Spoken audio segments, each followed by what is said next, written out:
Om Shanti. Good morning. 26 सितंबर 2022।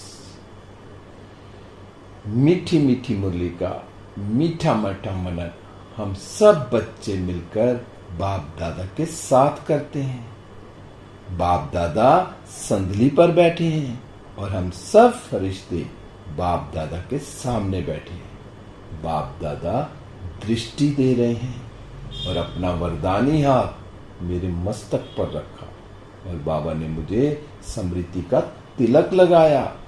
फिर बाबा ने मेरे सिर पर हाथ रखा और वरदान दिया, बच्चे कर्म योगी भव, बच्चे कर्म योगी भव। बाबा बोले, आज की मुरली से क्या शिक्षाएं ली? मीठे बाबा, आज आपने हमें बहुत प्यारी प्यारी शिक्षाएं दी। आपने कहा, मीठे बच्चे, रूहानी बाप ने यह रुद्र ज्ञान यज्ञ रचा है। इस यज्ञ के रक्षक तुम ब्राह्मण हो। तुम गायन लायक बनते हो, लेकिन अपनी पूजा नहीं करा सकते हो। अब शिव बाबा ने ये जो ज्ञान यज्ञ रचा है हम बच्चों के लिए, और बाबा संगम पर आकर हमें मुख वंशावली ब्राह्मण बनाते हैं, सच्चा सच्चा ब्राह्मण बनाते हैं। और हम ब्राह्मणों को ही बाबा कहते हैं कि बच्चे अब तुम इस यज्ञ के रक्षक हो, इस ज्ञान यज्ञ के रक्षक हो। अब रक्षक कैसे बनूंगा मैं आत्मा? जो बाबा ने ये मुझे ज्ञान दिया है, इस ज्ञान को मैं अपने अंदर पूरा धारण करके बाबा की पूरी पूरी श्रीमत पर चलकर तब मैं इस यज्ञ का रक्षक बनूंगा। इस यज्ञ में कोई भी मेरे कारण से विघ्न नहीं पड़ने चाहिए। विघ्न जब पड़ेंगे जब मैं श्रीमत पर नहीं चलूंगा। जो बाबा ने नियम बनाया उस पर नहीं चलूंगा। तो बाबा ने कहा, तुम ही इस यज्ञ के रक्षक हो। तो मैं आत्मा अपने आप को चेक करूं कि मैं पूरी पूरी यज्ञ की रक्षा कर रही हूं। फिर बाबा ने कहा कि तुम जो है ना, गायन लायक तो बनते हो, लेकिन अपनी पूजा नहीं करा सकते। आज से नवरात्रे शुरू है।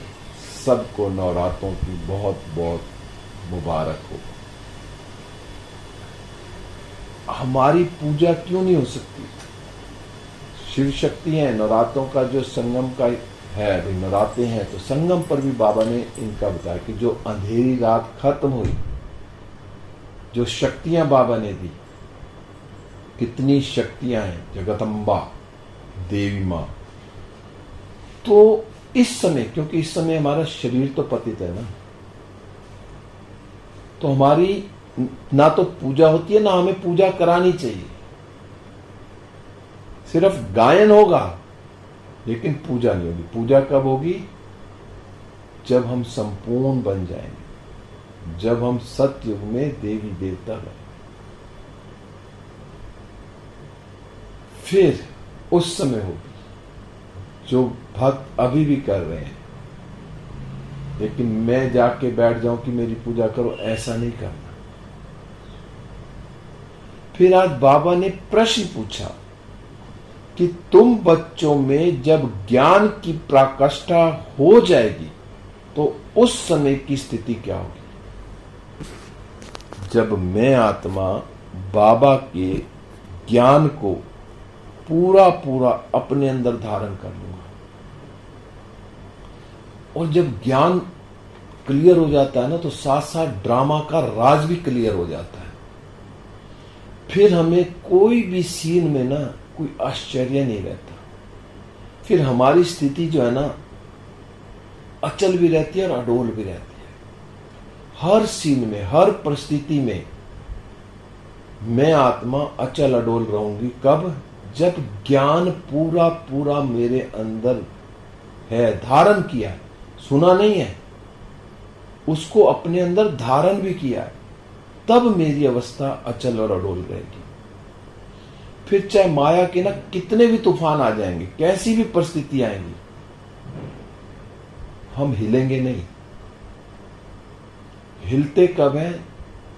ज्ञान को सुन तो लिया, लेकिन उस ज्ञान को अपने अंदर धारण नहीं किया। अगर धारण कर लिया तो फिर कैसी भी परिस्थिति होगी, हम ड्रामा के हर सीन को साक्षी होकर देखेंगे। और फिर जितना ज्ञान हमारे अंदर जाएगा और हम अचल अडोल बनेंगे, तो बाबा ने कहा तुम्हारी कर्मातीत अवस्था भी होती जाएगी।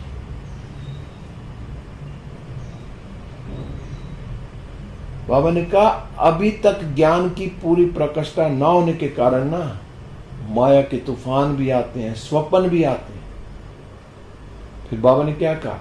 बाबा ने कहा ये युद्ध का मैदान है। युद्ध का मैदान है तो माया आएगी, 2 घूसे वो मारेगी, 1 हम भी मारेंगे, वो 4 मारेगी तो 1-2 हम भी मारेंगे। ये युद्ध चलती रहेगी, पर अब युद्ध को खत्म भी तो करना है ना। जीत तो हमारी है, अब कब तक युद्ध करते रहेंगे? तो बाबा ने कहा ये युद्ध का मैदान है, नई नई आशाएं प्रकट हो जाएंगी, परंतु तुम्हें इनसे डरना भी नहीं है। आएंगी परिस्थितियां, आएंगी नई नई चीजें आएंगी, अंदर उत्पन्न होंगी, लेकिन बाबा ने कहा डरना नहीं है। अब डरेंगे कब नहीं? बाबा ने कहा बस बाप से श्रीमत ले आगे बढ़ते रहना। अगर मैं आत्मा बाबा की श्रीमत पर पूरा पूरा चल रही हूं तो मुझे किसी चीज का डर ही नहीं लगेगा। डर कब लगता है? जब मैं सत्य से असत्य की तरफ जाऊं। बाबा की श्रीमत सत्य है, अगर मैं श्रीमत पर चल रही हूं तो मुझे किसी चीज का डर नहीं लगेगा। सबकी रिस्पेक्ट करूंगा, सबसे आदर से बात करूंगा, लेकिन डर किसी से नहीं। डर लगता है जब हम झूठ बोलते हैं, डर लगता है जब हम श्रीमत से हटकर कार्य करते हैं। फिर बाबा ने आज गीत चलाया, तुम्हें पाके हमने जहां पा लिया है। फिर आज बाबा ने शास्त्रों के बारे में बताया कि शास्त्रों में जो भी है सब रॉन्ग है। अब बाबा कहते हैं जो भी तुमने सुना ना उनको सबको भूल जाओ। बस इस समय जो बाबा जो सुना रहे हैं ना उसको सुनना है, बाकी सब भूलना है। जो बाबा की श्रीमत है उस पर चलना है। बाबा ने जो हमें ज्ञान दिया है उस ज्ञान को अपने अंदर धारण करना है। तो जब हम ज्ञान को अपने अंदर धारण कर लेंगे, बाबा की श्रीमत पर चलेंगे, तो शास्त्र जितने भी है ना वो सारे उसमें कई बार कहते हैं ना आप शास्त्र नहीं पढ़ते हैं, सुनते नहीं हो। तो बाबा ने जो हमें ज्ञान सुनाया ना वो सारे शास्त्रों का निचोड़ है। शास्त्रों में तो आटे में नमक है, सही। और जो बाबा का ज्ञान है, असली शास्त्र तो ये है ना जो बाबा का ज्ञान है। तो बाबा ने कहा कि जो मैं तुम्हें सुना रहा हूं ना वो सुनो, बाकी सब भूल जाओ।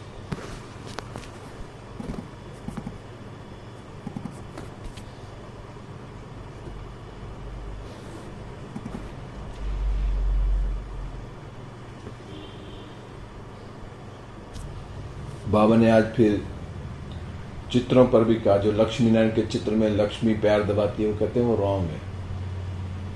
ऐसा कोई नहीं है, आज के तरीके में कोई भी पैर नहीं दबाता, ना कोई दबाने वाली है। बाबा ने कहा हाफ पार्टनर से यह धंधा कराया जाता है क्या?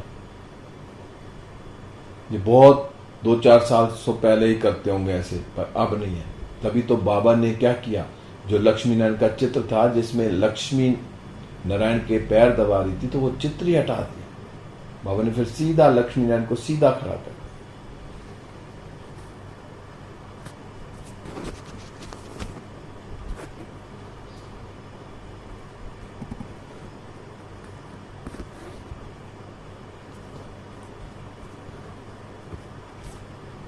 बाबा ने कहा मैं तो द्रौपदी के पैर दबाता हूं। द्रौपदी है जो माताएं कुब्जाएं जो भी हैं, जो बंधेरियां हैं, बाबा कई बार कहते हैं।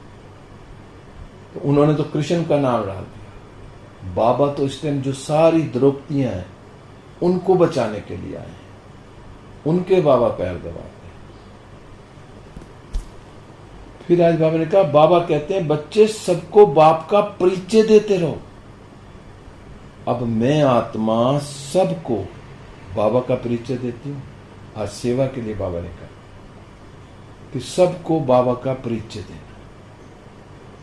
कोई आत्मा ये ना कहे अंत में कि भगवान आए हुए थे और मुझे आपने बताया। तो बाबा आए हैं, बाबा हमें जो सुना रहे हैं, अगर हम बाबा की श्रीमत पर चल रहे हैं तो जरूर हमको फिर स्वर्ग की बादशाही भी मिलेगी।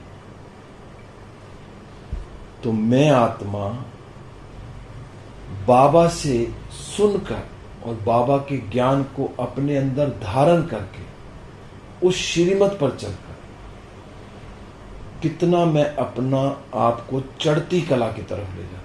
हमने कहा ना आज चढ़ती कला है, तो चढ़ती कला कब होगी?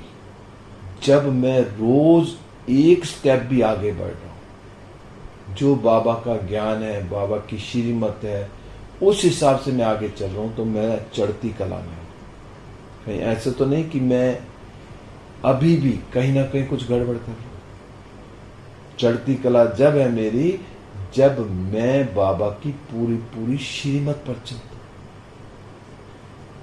तो बाबा ने कहा कि मुरली जो है ना रोज पढ़नी है। और बाबा ने पहले शुरू में कह दिया कि माया के तूफानों से डरना नहीं है। बाबा ने कहा किसी भी प्रकार से धोखे से बचना है ना। अगर कोई लगता है कि माया का वार आ रहा है, बस बाबा से श्रीमत लेते हैं। बाबा ने कहा जो पढ़ाई और योग दोनों इकट्ठे हैं, इसलिए पढ़ाने वाले बाप को याद करना है। पढ़ाई भी पढ़नी है, रोज मुरली भी सुननी है, सेंटर पर भी जाना है, दिन में 2-3 बार मुरली पढ़नी भी है, और बाबा को भी याद करना है। बाबा ने कहा तो मैं जितना निश्चय बुद्धि बनूंगा और दूसरों को भी बनाऊंगा। जब बाबा पर निश्चय होगा ना, जब भी वो ज्ञान बुद्धि में ठहरेगा, और जब ज्ञान बुद्धि में ठहरेगा तो फिर हम अचल और अडोल बनेंगे। फिर आज बाबा ने वरदान दिया। बाबा ने कहा कर्म योगी भव। बाबा ने कहा अकाल तख्त पर बैठकर कर्म इंद्रियों से सदा श्रेष्ठ कर्म कराने वाले कर्म योगी भव। अब मैं आत्मा आज चेक करूंगी सारा दिन कि मैं बाबा की याद में रह के जो भी कर्म करती हूं अपनी कर्म इंद्रियों से, मेरी कर्म इंद्री मेरा ऑर्डर मानती है? कहीं मैं कर्म इंद्रियों के वश तो नहीं हूं? बाबा ने कहा जो कर्म योगी है ना, वह है जो कर्म योगी। कौन कर्म योगी? वह है जो अकाल तख्त नशीन अर्थात स्वराज्य अधिकारी और बाप के वर्षे के राज्य भाग्य अधिकारी है। अब बाबा ने कहा कर्म योगी वही है जो अकाल तख्त पर तथा अर्थात बाबा ने कहा स्वराज्य अधिकारी और बाप के राज्य भाग्य के अधिकारी है। हमने कहा जो सदा अकाल तख्त पर बैठकर कर्म करते हैं। तो मैं आत्मा त्रिकुटी सिंहासन पर बैठी हूं। पहले मैं आत्मा इन कर्म इंद्रियों द्वारा कार्य करा रही हूं, लेकिन मैं बैठी कहा हूं अकाल तख्त पर। बाबा ने कहा उनके कर्म श्रेष्ठ होते हैं, क्योंकि उनकी कर्म इंद्रियां ना लॉ और ऑर्डर पर चलती हैं, नियम पर भी चलती हैं। और जो ऑर्डर मैं आत्मा करूंगी, क्योंकि मैं आत्मा कहां बैठी हूं? अकाल तख्त पर। जब अकाल तख्त पर बैठकर मैं आत्मा कर्म इंद्रिय को ऑर्डर दूंगी, तो वो ला के हिसाब से भी चलेंगी और मेरा ऑर्डर भी मानेंगी। बाबा ने कहा अगर कोई तख्त पर ठीक नहीं है ना, तो उनकी कर्म इंद्रियां भी ना तो ला मानेंगी ना ऑर्डर पर चलेंगी। तो इसलिए बाबा ने कहा तो तख्त नशीन आत्मा सदा यथार्थ कर्म और यथार्थ कर्म का प्रत्यक्ष फल खाने वाली होती है। उसे खुशी भी मिलती है तो शक्ति भी मिलती है। अगर मैं आत्मा अकाल तख्त पर बैठकर हर कर्म श्रेष्ठ करती हूं, अपनी कर्म इंद्रियों से जो नियम है उनके हिसाब से, जो मैं ऑर्डर करती हूं उसके हिसाब से चलते, तो मेरा बाबा ने कहा तो आत्मा सदा यथार्थ कर्म भी कराएगी और यथार्थ कर्म का प्रत्यक्ष फल खाने वाली भी होगी। तो बाबा ने कहा फिर वो क्या होंगे, उन्हें खुशी भी मिलती है और शक्ति भी मिलती है। फिर बाबा ने आज स्लोगन में कहा, ब्रह्मा बाप के प्यारे वे हैं जिनका ब्राह्मण कल्चर से प्यार है। अब सब कहते हैं बाबा से तो प्यार है, बाबा से प्यार का मतलब ब्राह्मण परिवार से भी प्यार होगा। जो ब्राह्मणों का नियम है, जो वहां की धारणाएं हैं, जो सिस्टम है, उस कल्चर से भी प्यार होगा। तो मैं आत्मा बाबा की भी प्यारी हूं और ब्राह्मण कल्चर से भी मेरा बहुत प्यार है। ओम शांति। अब हम सब फरिश्ते उड़ चले विश्वलोक पर। बाप दादा की किरणें मुझ पर आ रही हैं और मुझसे सारे विश्व में फैल रही हैं। मैं फरिश्ता बाबा के साथ सारे विश्व का चक्कर लगाते हुए सूक्ष्म वतन में बाबा से दृष्टि लेते हुए वरदानों से भरपूर होकर वापस इस देह रूपी मंदिर में हूँ, बाबा की छत्र छाया के नीचे हूँ। ओम शांति। शुक्रिया बाबा।